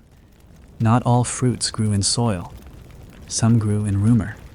You think, briefly, of modern markets stalls full of oranges in winter, berries stacked high regardless of season, all clean, uniform, mute. You wonder if the fruit today has forgotten its past, or if it remembers, quietly, and simply chooses not to speak. There is no political fruit on your table now, no list of forbidden stems, but perhaps there should be. Perhaps every fruit should still ask a question when offered. Do you want sweetness? Do you want status? Do you want to be seen? Are you willing to pay what this moment will cost? You push the stem aside. The pear is gone. The flavor lingers, not on the tongue, but somewhere lower behind the ribs, perhaps, or between the shoulder blades. A weight that was not heavy, but is now. And if you're still here, if your mouth still tastes of gold and bruises, then perhaps this story has found its place. The quietest truths don't mind being missed. You notice it before it is placed in front of you, not because of its shape, which is unremarkable, squat and slightly slumped, like a wheel that never quite turned, and not because of its color, a pale grayed yellow that speaks of dim cellars and long winters, but because of its smell. It enters the room like a second guest, sits down before being offered a chair, and begins to speak before anyone asks it a question. The cheese, if it can still be called that, is alive or was, recently enough to still be taken personally. This is not a modern cheese, curated in sterile white vats, wrapped in cling film and marketed as farmhouse by companies that have never seen a barn. This is cheese, the way time makes it slowly, stubbornly, in places where milk goes to remember its origins. The milk comes first, always sheep's, goats', sometimes cows if one hasn't died recently. It is collected warm, slightly foamy, poured into a clay basin where it is left until nature decides to interfere. That interference is the beginning of everything. You do not add rennet so much as invite it. You do not measure temperature. You place your trust in shadows, in the breeze that passes through the open slat of the barn wall, in the mood of the old woman who who stirs the curd with a stick carved from you, not for magic, but because it's always been done that way. And then you wait. Days pass. The curds tighten. The whey sinks. The scent intensifies. You press it with stones wrapped in linen, weighted not with precision, but with memory. The weight must be enough to express grief, but not enough to cause guilt. This balance is known intuitively, not taught. You turn the cheese twice daily, or you don't, and then accept the consequences. Mold blooms like bruises, blue, green, sometimes red, each color a dialect in the language of decay. You scrape some away, you leave some as seasoning. Eventually, the wheel holds its shape, but only just. The edges sag like shoulders at dusk. The surface glistens faintly, as if it has begun to sweat or remember. And then come the maggots. Yes, maggots. You flinch. Of course. That is expected. But they do not. They burrow into the cheese and transform it. They are not intruders. They are agents of flavor. In some places, they are welcomed, encouraged even. A Sardinian delicacy today, but known even in medieval times by other names: angel's bite, cathedral butter, milk made brave. You do not need to like it. You only need to understand that for some, the movement was proof the cheese had not yet given up. There's a phrase in a Tuscan journal from the late 1300s, il formaggio, che cammina da sé, the cheese that walks by itself. It refers not to animation, but to presence, to cheese so potent, so active. It seems to arrive at the table without help. Some took it literally. There are stories of wheels found in hallways, half-eaten, of cheese wrapped in cloth and buried outside to tire it out. One monk wrote that his wheel moved in the night and left behind trails. He did not say of what. Is it true, perhaps? Perhaps not. But truth is not the point. The point is that cheese, in its ripest form, carries its own mood. It does not ask permission. It insists on being known. You cut into it now. The knife resists, then gives. The inside is soft, not creamy, not clean, but loose. Like memory gone warm, it clings to the blade. It pulls at itself, reluctant to separate. You place a piece on bread, or something pretending to be bread, and lift it to your mouth. The flavor is not pleasant. It is powerful. It does not introduce itself. It arrives fully formed, sharp, metallic, barn-heavy, layered with bitterness and something sweet that has gone too far in one direction. It fills the nose. The eyes water. Your teeth ache slightly. You chew once, and then again. By the third bite, you no longer resist. This was celebration food once, not for saints' days too sacred, but for births that happened without blood loss, for winters survived without counting bodies, for moments when life, despite everything, continued. The cheese was brought out like a relic, shared in silence. Its strangeness was part of its honor. There's a song, never written, passed between field hands and shepherds, about a wheel of cheese that had to be tied down during storms so it wouldn't escape. The lyrics shift depending on the region, but always end with laughter and a name no one remembers anymore. Perhaps it was the maker, perhaps the eater, perhaps the first fool who decided to eat something that looked like it could argue back. Some argue it was dangerous that such cheeses held bacteria known now to trigger illness, even death. And they may be right, but so did everything else. Water, air, bread, even love. You cannot blame the cheese for being honest. You place the rind aside. You cannot eat it, not because it is inedible, but because it knows too much. The inside was enough. The taste lingers. Hours from now, it will still haunt your breath, clinging to the back of your throat like a secret you almost told. It's strange. You think that something so foul-smelling could once have symbolized survival, but perhaps that's the point. Not all victories are pretty. Some are mold-covered and sharp. Some crawl to the table. Some must be scraped clean before you can swallow them. You look at what remains. The cheese does not move, but you wonder if it might. If the rest of this fades into hum, you won't be alone. They never served them at the start of the meal. Flowers appeared later, when the plates had already been dulled by broth and bread. When the guests had grown quiet with fatigue or drink, or the creeping ache of knowing that the rest of the day was already spent.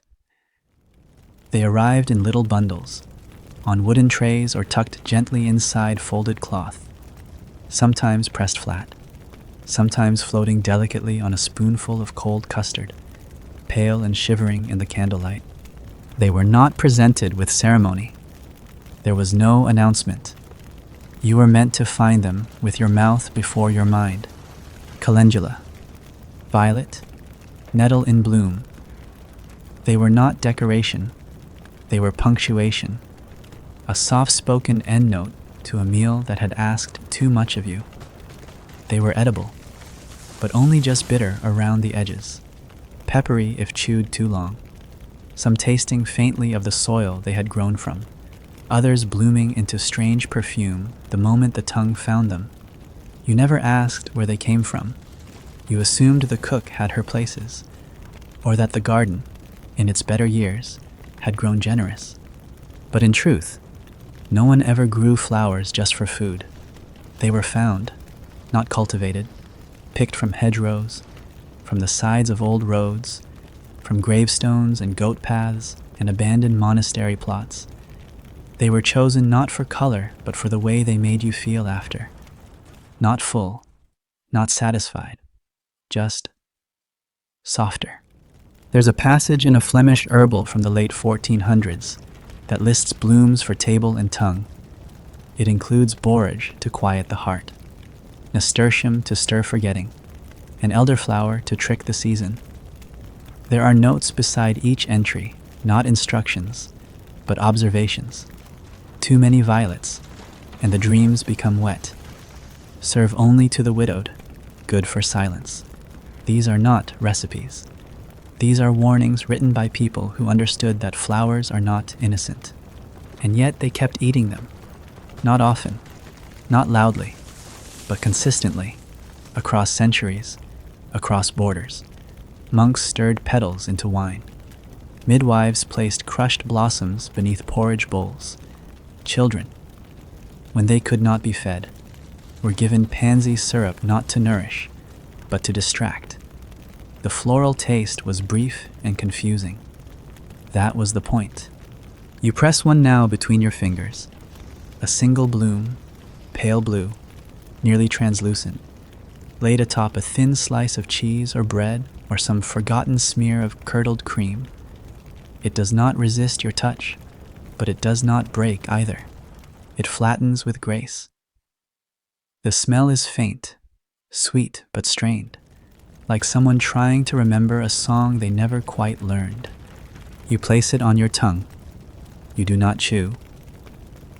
It dissolves slowly, the flavor arriving in fragments, a bitterness first, sharp and green, then something cooler, almost mint, almost lemon, and finally the dry sting of pollen. Not enough to taste, exactly, but enough to feel. You swallow. It lingers. You do not ask for more. In some households, flowers were kept for specific days, not feast days, but moments of unspoken tension. After a death, before a wedding. On the anniversary of something not written in any ledger, they were added to meals the way some people lit candles in empty rooms, not out of belief, but out of the fear that not doing so might matter even more. There's a story written in the back of a court ledger. about a noblewoman who insisted on eating a single primrose every day after her husband's disappearance. Her servants begged her to stop. The flowers were too fragile, the season too short. She ate them anyway, dried when necessary, and claimed they helped her forget the color of his eyes. No one believed her, but they continued serving the petals in silence. Flowers were not food, but they were edible. And that difference, thin as a blade of grass, was what made them powerful. Even today, we associate them with softness, with femininity, with grace. But in the medieval mouth, a flower could be a blade. Some were used to end pregnancies, others to feign them. Some sparked fever, others disguised it. A bloom placed on the tongue before confession was said to loosen the memory. One under the tongue could keep it buried. You stir a spoon through a small pot of violet jelly. It shines like glass. You taste. The sweetness is immediate, almost cloying, followed by something earthy, a grounding flavor that pulls your thoughts downward. You blink. You do not speak. The flower has done its work. Scholars debate whether the use of flowers in medieval food was more medicinal than culinary. They argue about the influence of Persian cookery, of monastic texts, of ancient Roman traditions preserved only in fragments. They forget that food is never just history. It is emotion, dressed in herbs. It is the part of the body that memory cannot digest. You think of someone who once gave you a flower, not to eat, but to hold. You think of how you pressed it in a book, forgot the title of the book, then remembered only when the pressed shape fell from the pages and stained your carpet with its dust. That, too, was food, not for the stomach, for the silence. In some places, it was said that the last flower of spring, if eaten alone and in silence, would grant you one forgotten truth. What you did with that truth was never clarified. Perhaps it wasn't meant to be used. Perhaps it was only meant to be remembered. You finish your meal. You wipe your fingers on a cloth embroidered with ivy. You do not mention the flower to anyone at the table. They saw it. They tasted their own. There is nothing else to say. And if you're still awake, still turning the petals in your mouth like a prayer, know this: not all sweetness was meant to comfort. Some was meant to remind. If this feels like a story you've only half heard before, maybe that's enough. It begins innocently enough, as many tragedies do, with a pot, half full of water, placed over the kind of fire that has burned so long, it no longer gives light, only heat. The room is quiet, thick with steam and the scent of last night's onions, and someone, perhaps you, stirs the contents without much thought. Oats, maybe, cracked barley, a lump of something gray that might have been bread if the rats hadn't found it first. It doesn't matter. What matters is that the hunger has gone on too long, and the body is now ready to accept anything that moves in the bowl without resistance. You've made this porridge before, or something like it. It's not a meal so much as a method, a ritual of thickening and thinning, of turning water into memory. You stir clockwise, because that's what you were taught, and you murmur a rhyme not for luck, but for rhythm. There's no salt left. That was spent 3 nights ago on a stew that refused to admit it had died. You might add a bit of dried meat, if the cellar still remembered what meat looked like.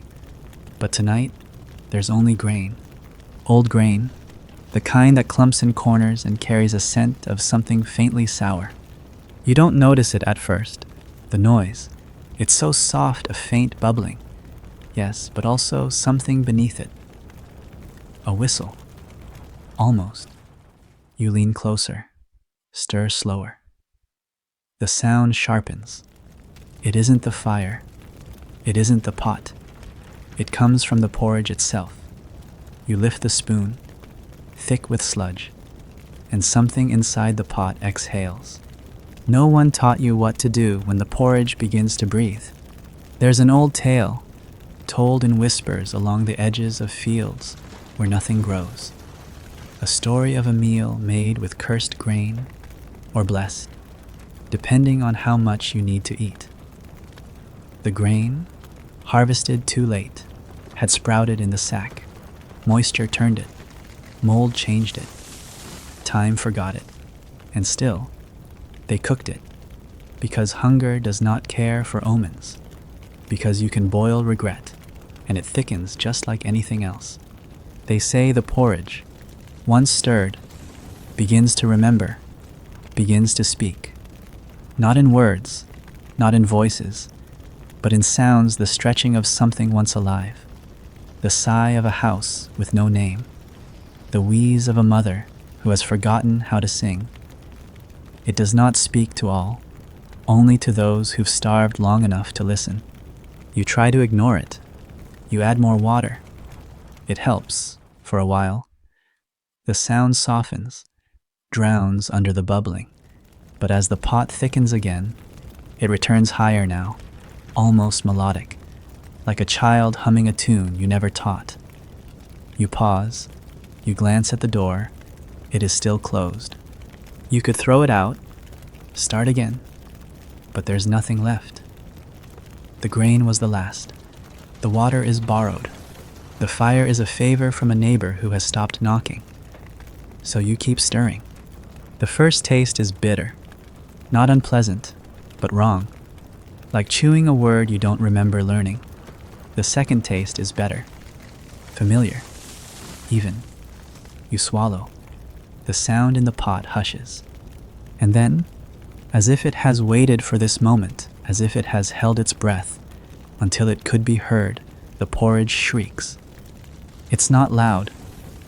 It doesn't need to be. The noise is thin, piercing, like the edge of a violin string drawn tight and cut loose.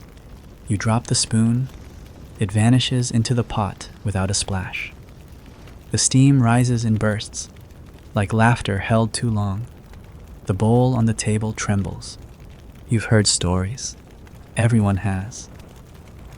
A man in the next village who served porridge at his wedding and found himself alone by the end of the evening. A girl who fed it to her sick father and watched him forget her name between one spoonful and the next. A midwife who swore the sound came not from the pot, but from under the floor, and who never cooked again. These aren't myths, they're meals. Still, you eat, slowly, spoon by spoon, because you are not foolish, because you are not weak, because you have survived other nights when the food did worse than speak. You chew, the texture changes, becomes smooth, then gritty, then soft again, like skin. The porridge no longer screams, but it murmurs, beneath your breath, beneath your ribs. It tells you things you already knew, but refuse to think about how many winters you've endured, how many names you've forgotten, how many doors you've closed, not to keep things out, but to keep yourself in. It is not unkind, just honest. In a ruined manuscript from northern Wales, a monk wrote of a bowl that hums of death, but feeds like love. He ate from it for 13 days before he stopped sleeping. No one knows what happened to him, only that the margins of his text grew darker near the end, filled with drawings of spoons and mouths and long, curling tendrils that resembled steam or something else. You finish the porridge, you leave the bowl unwashed. The sound lingers, not in the air, in you. Your stomach gurgles, but it's not digestion. It's something more like understanding. You sit beside the hearth. You do not speak. The fire fades. The shadows stay. This is what medieval food sometimes did. It fed you. It haunted you. It held you still long enough for the memories to crawl back in. And if your thoughts are growing distant, if your limbs feel heavy, if the heat of the bowl still glows faintly against your palm, then perhaps the porridge has done what it came to do. If the rest of this fades into hum, you won't be alone. You are not hungry, but the food is placed before you anyway. No one asks if you want it.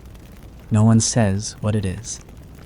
There is a rhythm to this kind of meal, and it has been followed so many times across winters, across borders, across the spaces where language falters that no one bothers to explain it anymore. You sit where you are told. You fold your hands. The bowl is warm. The steam rises, slow and uncertain, as if reluctant to intrude on the silence that hangs in the room like smoke. This is the meal that waits behind grief. Not a feast, not a comfort, but a placeholder, a way to prove that life, even when unwelcome, still continues in small, edible increments. The ingredients are never the same, but the feeling is a bowl of thin gray broth, a crust of bread that's too dry to chew quietly, a handful of lentils, overcooked into a paste that remembers its shape only in theory. Sometimes there are onions, sometimes not. The absence of meat is deliberate, or practical, or both. No one dares to ask which.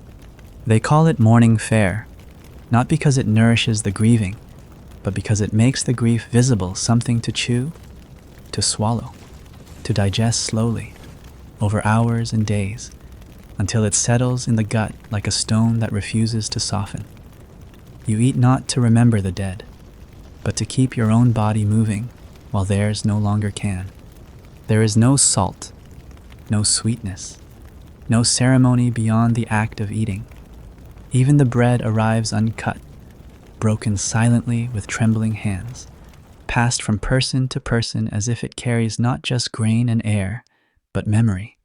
In some villages, this meal was served cold, not by choice, but by superstition. Heat, they believed, might call the spirit back, confuse it into staying. Cold food tells the soul, go. There is nothing for you here. You are missed, but not fed. You are loved, but not required. There's a note, scribbled in the margin of a 14th century funeral rite, which reads, "Let no seasoning enter the pot." It is not clear if the instruction is religious, cultural, or simply bitter advice from someone who had tasted grief too many times to permit even the small comfort of flavor. Either way, the result is the same food that tastes of absence. You take a spoonful. It is warm, it is soft, it is nothing. It asks nothing of your teeth, of your tongue, of your senses. It arrives without assertion. It leaves without trace. You take another. This time, you chew, not because you must, but because it delays the next bite. There is a tradition, rarely written, rarely admitted, that the first meal after a death should be eaten without speaking, not out of respect, not out of fear, but because speech is too sharp for mourning. Words cut, grief bruises. Better to let the food say what cannot be said. In Brittany, they served black bread with no butter. In Saxony, a porridge so thin it could be drunk like tea. In the outer isles of Scotland, they boiled seaweed until it softened and turned sweet, and then let it cool completely before offering it to guests. In each place, the meaning was the same. This is not about you. This is not about appetite. This is about time, passing silently, in bowls you do not want, from hands that do not shake. And yet, people ate. Always. They forced the food into mouths that had forgotten pleasure, into throats tight with saltless tears, because to eat was to prove you still had a place among the living, even if only for a little while longer. Some say the dead watched, that they stood in corners, invisible, waiting to see who finished their bowl, who wept, who did not. It was believed in certain households that if a bowl was left half-eaten, the spirit might remain, not out of resentment, but confusion. as if unsure whether their absence had truly been accepted. And so you eat, slowly, thoroughly. You do not look up. Around you, others do the same, each lost in their own private ritual, their own remembrance. No one speaks. The clink of spoons is the only sound. It is enough. There is a story, not famous, not confirmed, but told of a woman who prepared this meal for her own funeral. She lived alone. She had no family left, but she wrote the recipe in careful, spidery letters and left it on her table before taking her final walk into the woods. "Serve this to those who find me," it read. "They won't be hungry, but they'll need to eat." The recipe has been preserved. It is bland, functional, kind. You look down at your bowl. The surface has cooled slightly. A skin has formed. You stir it gently, watching it dissolve, watching it reform. You wonder if that is what mourning is, the process of stirring something that will always return to stillness. You finish the meal. You place your spoon gently beside the bowl. You do not speak. No one does. And in the silence that follows, you feel the presence of absence. Not heavy, not cruel, just there. And if your thoughts are starting to settle, if your chest has loosened just enough to breathe without noticing, then perhaps this meal has done what it was meant to do. Sleep however you must. You reach for sweetness, but there is no sugar. Not because it is missing. Not exactly, but because in the world before your own, sugar was a stranger. A foreign dust brought across seas, cradled in locked chests, measured not in spoons, but in the weight of lives and debts and spices forgotten in ships that never docked. Sugar, when it did arrive, belonged to apothecaries and kings, to surgeons who crushed it with dried rose petals for pain, to clerics who hoarded it for bitter tinctures, to the very few who could afford to pretend that sweetness was their birthright. But you, a villager, a baker, a mother with only coarse flour and questions for company, you had to find your sweetness elsewhere. You start with honey. Of course you do. Everyone did. But honey was not easy. It was not lined up in glass jars on wooden shelves. It was hidden. It was guarded. It belonged first to the bees, then to the trees, and only lastly and least willingly to the hands of those brave enough to steal it. You know the process. You've seen it done. The smoke, the smoldering moss, the chanting not to the bees, but to yourself, to steady the arms that must reach into chaos. The combs pulled, the stings accepted, the golden nectar scraped into clay pots, still warm from sunlight and fear. You boil it, sometimes. If it begins to ferment, you stir it into gruel. You press it into fruits that have gone too far.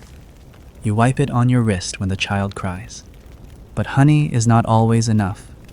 It is too bright, too golden, too soft to hold its shape in winter. So you turn to tree sap, birch, if you can find it, maple. If you're rich or lucky enough to know a woodsman who owes you something, you slice the bark just enough. Watch it weep. The liquid is thin, almost water. You must boil it for hours. Breathe in its change. Wait until it thickens and darkens and clings to the spoon like a promise it's still learning how to keep. The taste is not sugar. It is smoke and sunlight. It is patient. You do not drizzle it on cakes. You use it to stretch memory, to remind the tongue what sweetness used to be before it forgot. And then there is fruit. Not the fruit you think of now, not the strawberries grown in rows beneath plastic tunnels, not the peaches that ripen on trucks, but wrinkled pears hung by their stems above the hearth, shriveled and dark, their sugars concentrating in quiet. Apples sliced thin and dried until they crack. Plums boiled down until they become something between syrup and paste. You mix them with vinegar. You crush them into vinegar. You use them to coax grain into sweetness, to coax children into silence, to coax the dying into one last smile they do not owe you. Once, in a village whose name has been forgotten, but whose records survive in water-damaged pages, a woman invented what they called false honey. She boiled onions with ash and herbs until the mixture turned golden, then stirred in ground figs and left it to cool. It did not taste like honey, but it tasted like trying. That was enough. She fed it to the poor. Some said it cured sadness. Others said it caused it. She never said anything at all. You've done stranger things. You've soaked roots in milk, then left the milk in sunlight until it tasted sweet. You've crushed beetroot and baked it into flatbread, only to watch the color drain but leave a trace of warmth. You've brewed dandelion flowers into syrup, waited too long, and found that the bitterness sharpened into something almost medicinal. You've tasted sweetness where no sweetness should be. And still, you remember sugar. Not the real thing, you've never touched it, but the idea of it, the name, the way it is whispered by those who've heard stories, the way a lord's kitchen sometimes sends down a cake, days old, and you bite into it and feel your body recoil before it rejoices. That kind of sweetness feels like forgetting, and you've worked too hard to forget nothing. There's a line in a monastic ledger, scrawled by a tired hand. The honeycomb feeds the choir when the notes grow sharp. Beneath it, another line, barely legible. A candied orange caused our prior to speak in tongues. It is unclear if either were meant as metaphor. What is clear is that sweetness had its own liturgy, a ritual of preservation, of careful use, of praise in small spoonfuls. Even spices, cinnamon, anise, clove played a part in this illusion of sugar. You steeped them in wine until the bitterness softened. You buried them in dried fruit. You used them like punctuation, not to fill the dish, but to end it. A final flourish, a statement I have something to give, even if it isn't mine. There are stories of wedding pies filled not with meat, but with sugared fennel, crushed almonds, candied rose petals rolled in honey. Entire villages contributed. It was an act of love, of debt, of anticipation. The couple, when they ate it, often cried, not because it was beautiful, because it would never happen again. Tonight, you stir something pale and thick in a blackened pot. You drop in a single dried fig, boiled to translucency. You add a spoon of honey that has begun to crystallize. You scrape the bottom. You wait. The smell that rises is not sweet, but it carries sweetness within it, like a memory still wrapped in cloth, waiting to be unwrapped slowly, carefully, without expectation. You taste. The sweetness is there, quiet, earned, not enough to sing, just enough to listen. If your eyes are heavy now, if your breath has slowed to match the stirring, if your hands feel warm even without the fire, then you've eaten what they once did. And if you're still awake, perhaps you'll remember this. They didn't sweeten their food because they could. They sweetened it because life often wasn't, and they needed to taste something else, even for just a moment. Sleep however you must. You could smell it before you saw it, long before the door creaked open, or the pot was lifted, or the carving knife was passed hand to hand with the kind of reverence usually reserved for sacred objects. The scent arrived first, uninvited and unmistakable, thick, savory, carrying through cracks in the walls, slipping beneath curtains, curling up staircases, announcing itself in the way only something irreversible ever can. You did not need to be told what was happening. You already knew. Something had been cooked that would not be cooked again. This was not an everyday roast. This was not a haunch of pork lifted from the salted barrel on a market Sunday, nor the predictable chicken, singed at the edge, turned lazily over coals. This was different. This was what you made only once, not just once a year, not even once a season. Once in life. And you would remember it forever. Not for the flavor, but for the silence that fell when the meat was finally cut. There were many reasons for a meal like this. A wedding, perhaps, if the union had been hard-won and long negotiated and survived more than a few bad harvests. A birth, but only if the child lived past the first 2 weeks. A funeral, but only for someone whose debts were so great that only the scent of something roasting could soften the memory of what they owed. Sometimes it was a celebration. More often, it was a surrender. The animal varied. It was not always a pig. It was not always a deer. In some places, it was a goat whose milk had dried. In others, it was a bird raised too long to fly. And in rare, desperate cases, it was something unspoken, a dog that had aged too far, or a horse that had collapsed too early in the field. No one asked. You only knew that the flesh came heavy and soft, that it required hours to roast and longer still to forget.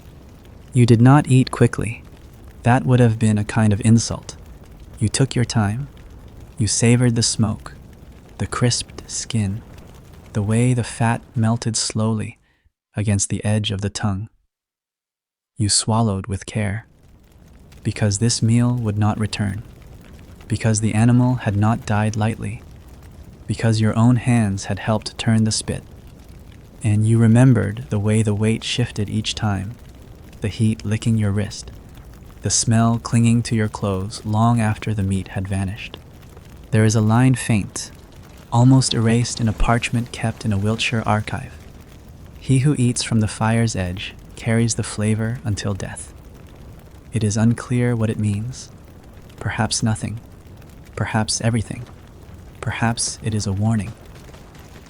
Or perhaps it is just a way to describe how deeply a meal like this lives in the body once consumed. The fire used for these roasts was different, too. Not just hot or larger, made from wood chosen days in advance, allowed to dry fully, fed slowly with branches from a specific tree, sometimes ash, sometimes beech, sometimes a single, long-saved plank from the house of the one who had died. The fire itself became part of the ritual.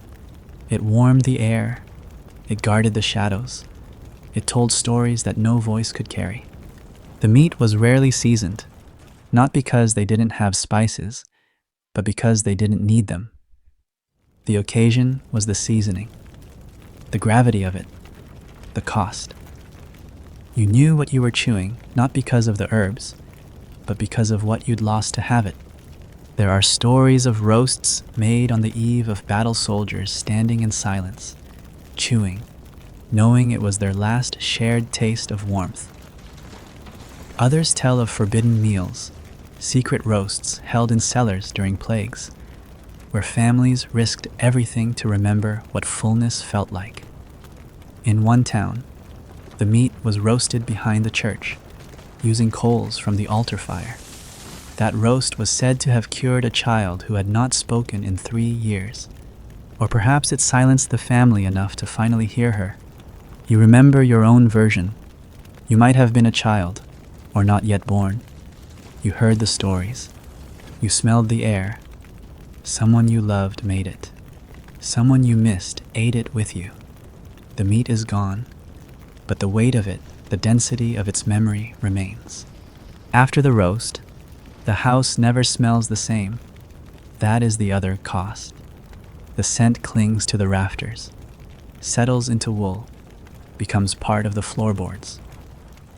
Weeks later, you taste it in water. Months later, you smell it in dreams. You do not roast again. The firewood burns too fast. The pot grows too heavy. The silence deepens. There's something obscene, almost sacred, about food that only appears once in a lifetime. It tells you that not all meals are equal, that some are meant to mark you, that some bites are meant to linger longer than the hands that prepared them. You sit now, imagining the table, the bones cleared, the fat scraped, the grease cooled into memory. There is nothing left to eat, and still your mouth remembers. The chew, the heat, the surrender. If your breath has slowed, if the warmth has spread past your chest and into your arms, if the room has begun to dim even though the fire still burns, then the roast has done what it was meant to do. When your eyes drift, let them. Nobody important is watching anymore. You reach for a jar, its sides cloudy with age and handling, its contents suspended in brine that moves slightly when disturbed, as if the things within it still remember motion. The lid creaks when opened, not a violent sound, more like a sigh, tired and cautious. You lean close. The scent is sharp, acidic, but not unpleasant. There's something behind it, though, something darker. Not spoilage, not yet, but the memory of it. A warning embedded in the very smell. You taste, and the flavor cuts. That is its purpose. Pickling. In the world that came before refrigeration and packaging and expiration dates, was not a flourish. It was not artisanal. It was not about adding character or tang or charm. It was about survival. It was about fear. There were only two kinds of food in a medieval home: what was already gone, and what would be soon. Everything was rotting, if not now.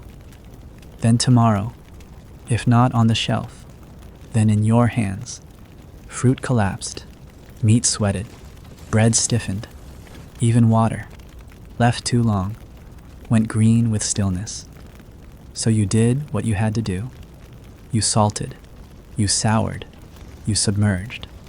Everything could be pickled, and everything was. Not just cucumbers or onions or beets, but eggs, garlic scapes, turnips, pears, fish. If you had it, pig's feet. Certainly. Entire birds, folded awkwardly into jars too small for their wings, their bones softened by weeks of vinegar, even grains soaked in sour wine until they bloomed with bitter life. The recipes, if they existed, were never precise. 1 handful of salt, 3 of worry. Boil until it remembers heat. Seal while it's still listening. Wait until it forgets what it used to be.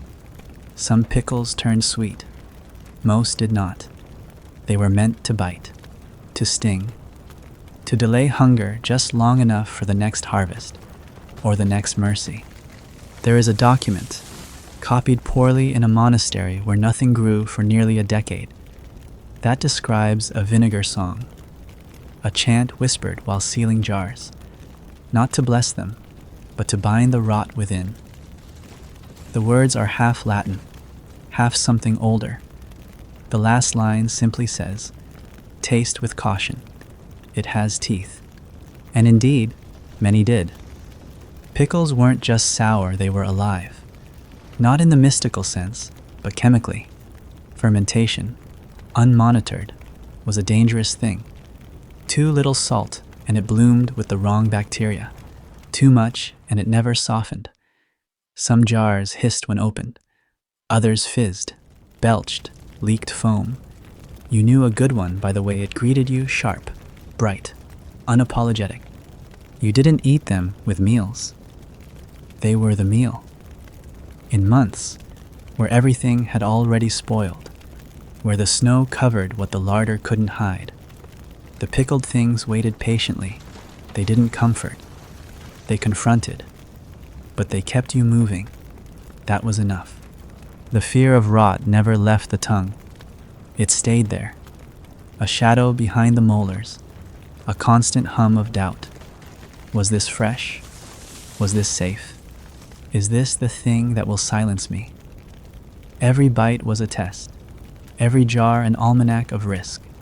Sometimes, you ate things that should not have been eaten, because the brine was cloudy, because the seal had cracked, because the vinegar had turned sweet. You ate anyway, because there was no choice, because hunger was worse, because the taste of wrongness was easier than the taste of nothing. And yes, there were deaths. Quiet ones, mostly. A child gone too soon. An old man who stopped waking. A visitor who never returned from the outhouse. No one wrote pickle on the headstone, but everyone remembered the jar. Still, they made more, because pickling was also hope, in its own sour way. A bet placed in the face of decay. You filled the jar not because you believed it would keep, but because you wanted to believe you'd still be here when it was time to open it. That was the secret. You didn't seal food, you sealed faith. You recall the taste now, sharp, almost metallic, a tingle on the gums, a sting behind the ears. It wakes you up, reminds you that your body still speaks, that your tongue is still brave. In some houses, a jar was kept sealed for a full year, opened only on the birthday of someone long gone. Not to eat, just to smell, to remember what the past had tasted like when it was new. You reach for another jar. This one contains something unidentifiable, a root, perhaps, or a fruit, or something in between. You do not ask. You lift it to your lips. It bites you. You smile, because pickles taught you that pain was not always punishment, that sharpness was not the opposite of safety, that food could be fierce and still be welcome. There's a proverb from a southern German village, scratched onto the inside of a pantry door. Let it sour before it sweetens. They weren't talking about fruit. And so you eat, slowly, mindfully, with the understanding that this jar might betray you, but also might carry you another week through hunger. You do not finish it. You reseal it gently, place it back in the cupboard, touch the lid with the tips of your fingers, not to bless it, to thank it. If the rest of this fades into hum, you won't be alone. It began, as most disasters do, with good intentions. They hadn't feasted in years, not properly, not all together, not with laughter that outlasted the bread or wine that flowed without an inventory being taken. The village was small, hemmed in by woods and weather, tucked low in a valley so forgotten that even taxes arrived late. They had survived the hard years, the coughing years, the hollow years, the year the river turned black, and the year the frost returned in April, and didn't leave until June. And now there was food, just enough. Not abundance, but more than anyone remembered seeing in one place. Someone suggested a feast, not the priest, who feared the optics, and not the reeve, who feared the math, but a girl, maybe 14, with hands still blistered from planting and a voice loud enough to carry across fence lines. We should eat like we're still alive, she said. No one had the strength to disagree. So they prepared, quietly, as if not to alert fate. Animals were slaughtered, 2 pigs, a goat that had grown too old to kid again, and a dozen hens that stopped laying weeks ago. Vegetables were pulled from the last of the rows, bruised carrots, split beets, onions with their skins still coated in frost. The bakers used every grain they had, even the questionable flour that smelled slightly of the damp cellar. No one held anything back. For once, the table would not echo when bowls were set down. It wasn't just the food, it was the music. 2 fiddles pulled from closets, drums patched with waxed cloth, voices cracked from disuse, but willing to rise together in crooked harmonies. The fire burned taller than it had since the last wedding, which no one spoke of now. Old feuds were set aside. Benches were moved closer. Children stayed up past when they should have. Even the dogs were fed bones still wet with grease. And for a few hours, perhaps longer, the village forgot. Not entirely, but enough. They ate without fear. They danced without counting. They drank things that had been aging, not because they were precious, but because no one dared to open them. They tore meat from bone with bare hands and wiped the fat onto cloth without shame. They laughed until they wept and wept until they sang. For a while, they became a people again. And then the sickness came. No one knows where it started. Some blamed the meat, though the butcher swore it had been good. Others blamed the grain, that one sack of rye milled from the field that grew too close to the marsh. The one with the darker kernels no one wanted to mention. A few whispered that the feast itself was a mistake, a provocation, that the dead, quiet for so long, had not appreciated the noise. It started with a boy. He vomited at dawn, then a woman, then 2 men. By midday, 5 more were fevered. By the second night, it was everywhere. Some saw visions, bright lights, burning hands, birds with human voices. One man tried to pull his teeth from his mouth, claiming they had turned to glass. Another girl danced until her feet bled, then collapsed into stillness and did not move again. The priest, for his part, remained silent. He gave no sermons. The church doors were closed. Some say he locked himself inside and fasted until the sickness passed. Others say he left. Still others say he ate the last of the feast in solitude, waiting for the end. Not everyone died. Some survived, but none remained. The records are sparse. A tax roll lists the village as abandoned 3 months later. A traveler's journal describes the bones of a celebration tables overturned, pewter dishes blackened by weather, a spindle of pig's jaw caught in a fence like a charm meant to ward off hunger. The trees around the village had begun to reclaim the cottages. Smoke no longer rose from the chimneys. What happened is not unique. Entire towns vanished this way. A meal, a moment, a misstep, and then silence. But this one is remembered because of what they dared to do. They celebrated. They ate as if the next winter would never come. They sang as if grief was an old coat they could finally hang by the fire. They roasted too much. They poured too freely. They danced too long. They lived too hard. And the world, as it tends to do, noticed.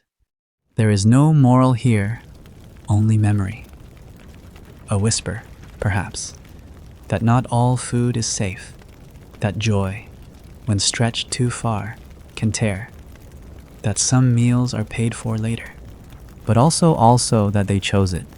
They knew, in their bones, that the feast might cost them, that it might awaken something sleeping, that it might remind the world they still existed, and they did it anyway. Because hunger is not just for food, it is for presence, for each other, for proof that you can still feel something more than cold and fear. You think now of your own table, of the meals you've rushed, of the bites you've swallowed without tasting, of the silences you've filled with noise rather than sitting with what's been served. The feast is gone, the village, too, but the scent of roasted meat still lingers in stories. The laughter crooked, defiant, full still echoes in recipes no one wrote down. You are not at that table, but you are here, and that is enough. And if the rest of this fades into hum, you won't be alone. You open the book, expecting to find it there. The dish your grandmother once spoke of with her eyes closed. The one your uncle swore he tasted once as a boy, but could never quite describe again. A pie of roots and dried fruit, sweetened with something neither honey nor sugar. A broth that smelled of smoke and sleep, and bitter herbs pulled from the back edge of the field, where no one ever planted anything on purpose. A cake, maybe, but not really, more like a stone turned warm, baked until it hummed and served only on the day of someone's return. You turn the pages. You look. You search the margins, the footnotes, the fragments stuck between other, lesser things, but it's not there, not written, not named, not even hinted at. The recipe is gone. You are not surprised. You have already learned that the most important things, the flavors that marked seasons, healed wounds, sealed marriages, and softened deaths were rarely written down, not because they were secret or sacred or hoarded like treasure, but because they were known, lived, breathed, and because those who carried them believed they would never be the last. But they were. The cook who made the last of the ash-thick porridge never imagined no one would ask how it was done. The woman who brewed the nettle wine for births and funerals thought someone else would remember the steeping times. The boy who once stirred cloves into milk before a storm assumed someone, somewhere, had shown his sister. But when he was gone, and when she left, the kitchen was still, and the pages remained blank. Recipes did not vanish in fire, they vanished in silence. The mistake, if it can be called that, was in assuming that food, once felt deeply enough, would stay. That muscle memory was stronger than time, that if you made a thing enough times with your hands, the shape of it would survive without the words to guide it. But words are strange things. They rot faster than meat. They blur, mispronounce themselves, change shape in the mouths of children who forget how long to soak the beans, who confuse coriander with comfrey, who guess at which leaves to burn and which to crush. And so, one by one, the meals that once held whole houses together faded. There is a ledger, cracked with age and stained with something that may have been lard or ink or both, that lists 50 dishes prepared for a feast in a northern castle. Each is named, extravagantly hare lain upon cinders, venison dreaming in parsley, bread of the moon's third rising, but not one contains ingredients. Not one has measurements, just names, beautiful, useless names. They meant something once, now they are poems, ghosts. You wonder why no one thought to write it all down. Why the most tender meals, the ones that filled the room with silence, the ones that made people cry for reasons they didn't understand, were left to the mercy of memory. Perhaps it was shame.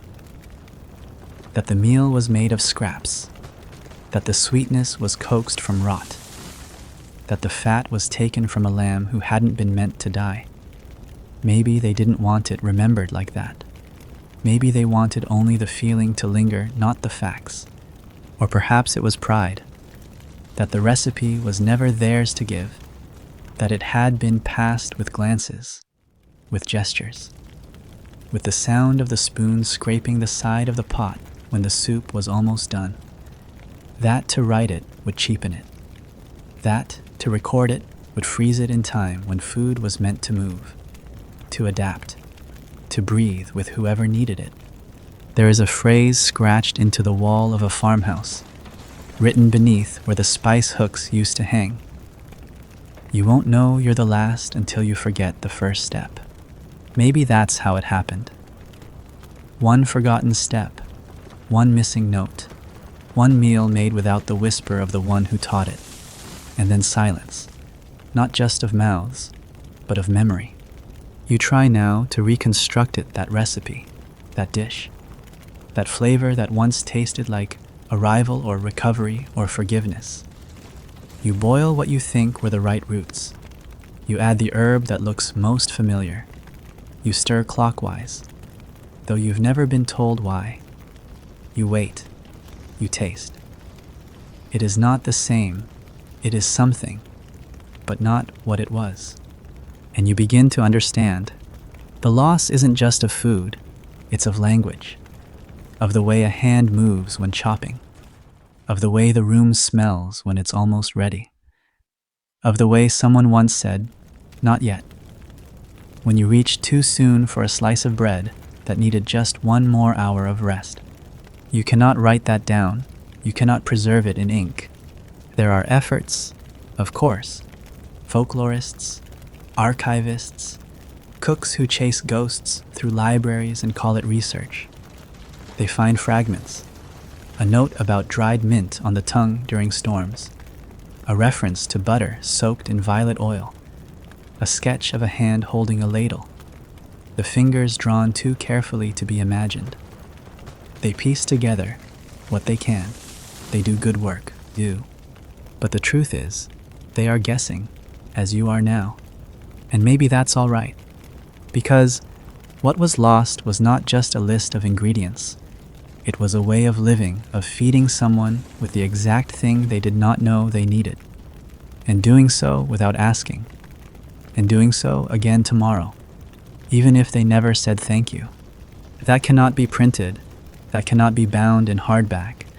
It must be felt, then forgotten, then reinvented by someone else. In another hunger, another grief, another home with a table that leans too much to one side. You look at the page before you. You do not write anything. You simply fold the paper. You tuck it away. You turn toward the kitchen. The pot is already warm. If your thoughts are already elsewhere, let them keep going. If the shape of the recipe has slipped from your grasp, let it. If the rest of this fades into hum, you won't be alone. You've wandered far enough through this half-told thing. Nothing here asked to be remembered. And yet, here you are. If your thoughts are already elsewhere, let them keep going. If you're still listening, odd, but not unwelcome, leave a dot. If this drift kept you company, sleep however you must. History won't notice, but I might.